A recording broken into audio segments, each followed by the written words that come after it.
finally made it to, I'm on the aircraft travelling from Beijing to Shanghai. I've been, started out in Houston, Texas, got to Los Angeles and waited there for 8 hours, and then finally Beijing, all the way to Beijing.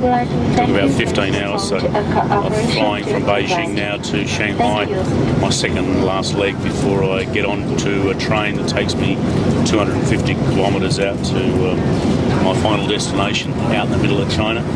So it should be good fun, and got lots of new friends. I've met dozens of people all the time, and it's been a lot of fun. I'll just show you a little bit around the plane that I'm on. That's okay. No, leave it. Right. Sorry about that. I had a excited stewardess trying to take all my stuff, but she eventually got it. But yeah, it's just inside the plane, so not very much. Well, we're arriving soon, about 30 minutes. And then I'll try and find the train station and load all my gear on and start practicing my Mandarin. It should be exciting. It's been a great adventure so far.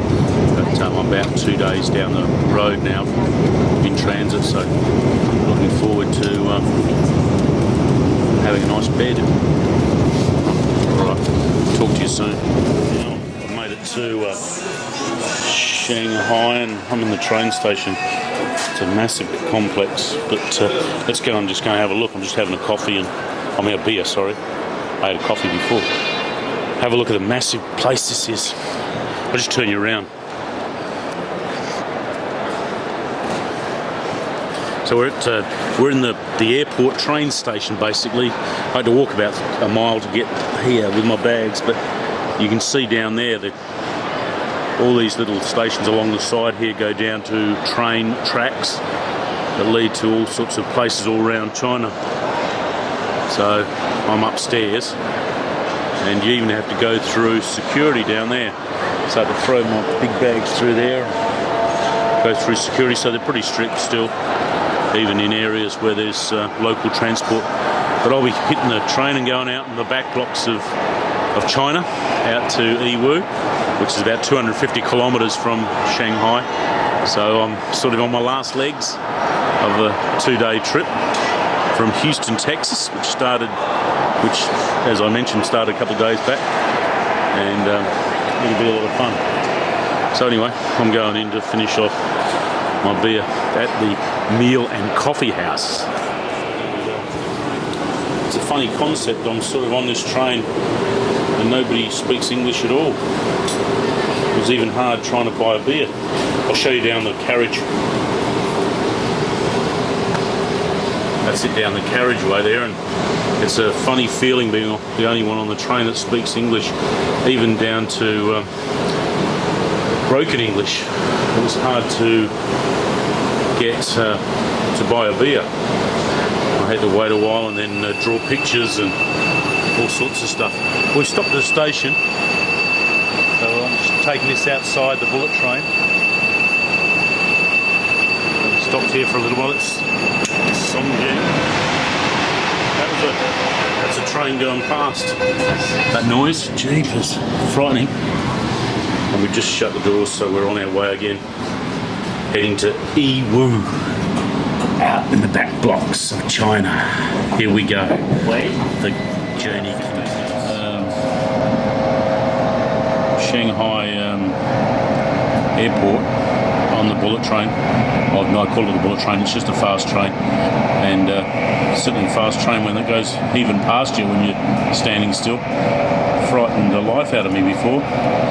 But getting back to that English thing, it's a strange concept, being surrounded by people who don't have a clue of what you're talking about, or even sign language or part broken English, which is normally the way I get away with things overseas, and especially in Asia. Most of the Asian countries I've been to before, I've been able to break down some barriers and try and speak a little bit of broken English and get by, but this, I think, is going to be a challenge to me, certainly on this train anyway so far, and I've experienced it since I've got here for the last 12 hours or however long I've been here. But I'm just showing you that some of the housing, some of the agriculture, as we get deeper and deeper outside the main city of Shanghai.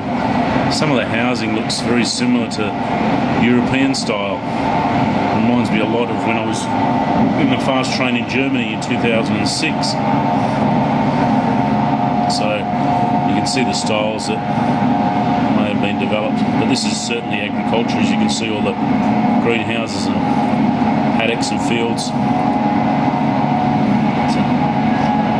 So, and there's some wetlands, rice production, it looks like.